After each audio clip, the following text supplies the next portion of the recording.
Alright, so let's talk about expected values and we'll go through an example after this together.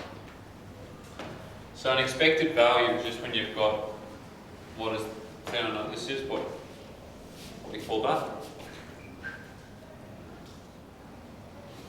Kind of like a probability distribution table. Probability distribution table. So we've got the scores on the top and the probability on the bottom. So with an expected value, when do you think we use it? Would we use it for something like a heads and a tail? Is that the sort of thing we'd use it for? What's the difference between this and say a heads and a tail?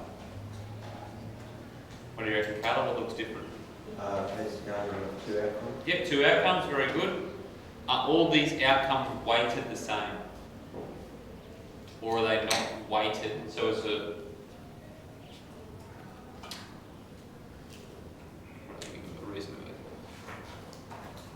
Does it matter whether you get, like if you're playing a game of Monopoly, is there a value, is the value of a 1 the same as the value of a 6? Or is 1 more beneficial to get?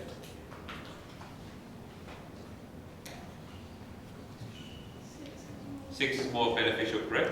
So the 6 is more heavily weighted than the 1. How much more heavily weighted? 6 times, correct? So when we're dealing with weighted probability distribution tables, we use this expected value formula. And that formula simply says the sum of the score multiplied by the probability to get that score. So there's a 1 in 6 chance I'm going to get 1. So 1 times 1 in 6. 1 in 6 chance I'm going to get 2. So 2 times 1 in 6, we go all the way through, we put all the values down, all the possible outcomes. So would this be a good thing to be doing if I had 1,000 outcomes? No, far too time inefficient. So this is sort of as large as you're going to get. And then from there, I just add them all up and my expected value is 3.5. Does that make sense? Why does that make sense? If you got between 1 and 3, have you got below or above the average dice roll? Have you scored lower or higher than the average dice roll? Oh, and what about 4 to 6? So wouldn't it make sense that the average dice roll sits halfway between those two scores? And that works because our scores are equally as likely. Every one of those dice rolls is equally as likely. But if we had a different scenario, where say we didn't have equally likely events, so if we look at question 1a, for example, in our table here we have x equals 1. I might get someone to read this table out for me, we'll go through it together. So x equals 1.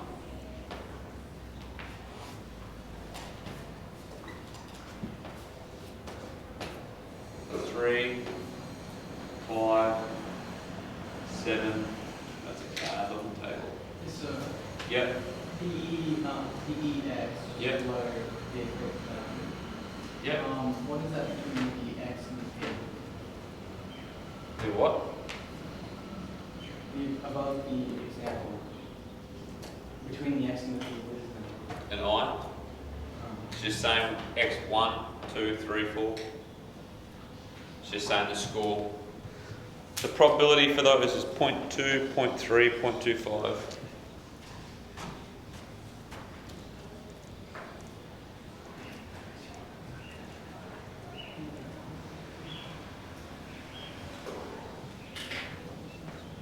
.15 and 0.1. So what's the first thing we would do if we were given this problem? What should we check that it is? A probability distribution. How can we check that it's a probability distribution? They add to 1 and none of these should be negative. Is that the case? Is that the case there or not? Yeah. So now it asks me, I'm asked to find my expected value. So I would always write my formula. The sum of xi, pi. Sum of meaning. Add the successive terms. And then I just go through and shove those values in.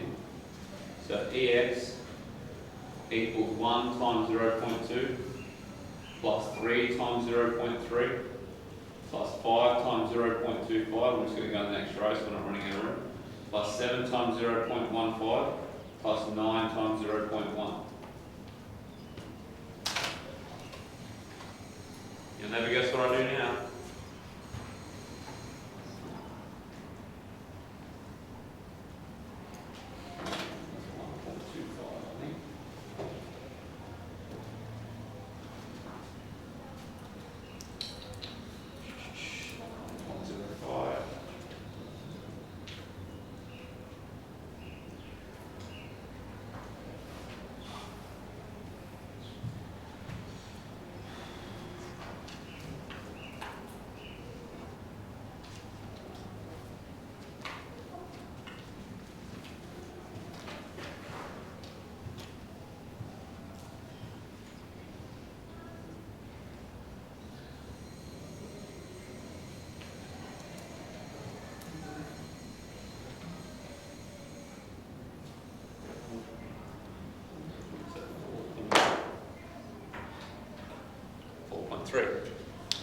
So what do you got?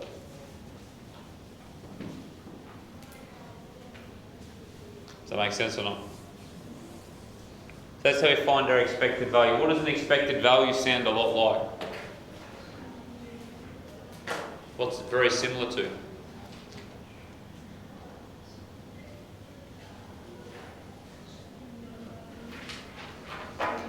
The middle value. What do we call the middle value? The mean.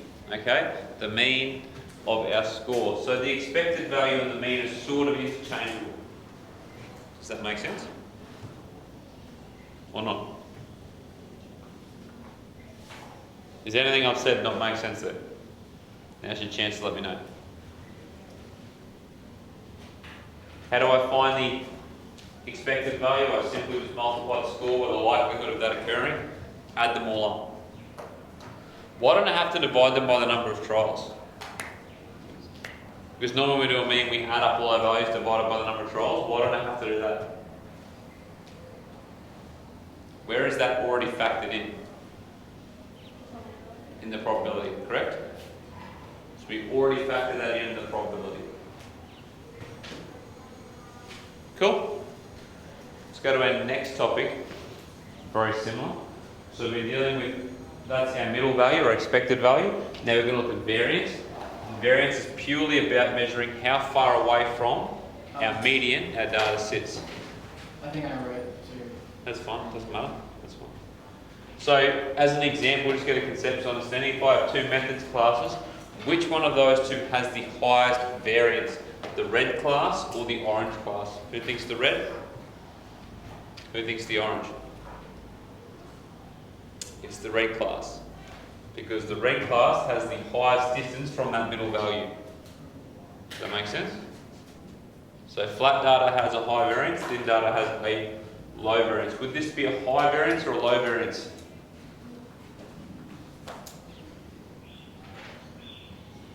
Is any data more likely to occur than any other? So that would be a very high variance scenario, because that would be like a flat line across here. Sweet. The standard deviation is equal to the variance, square root of the variance.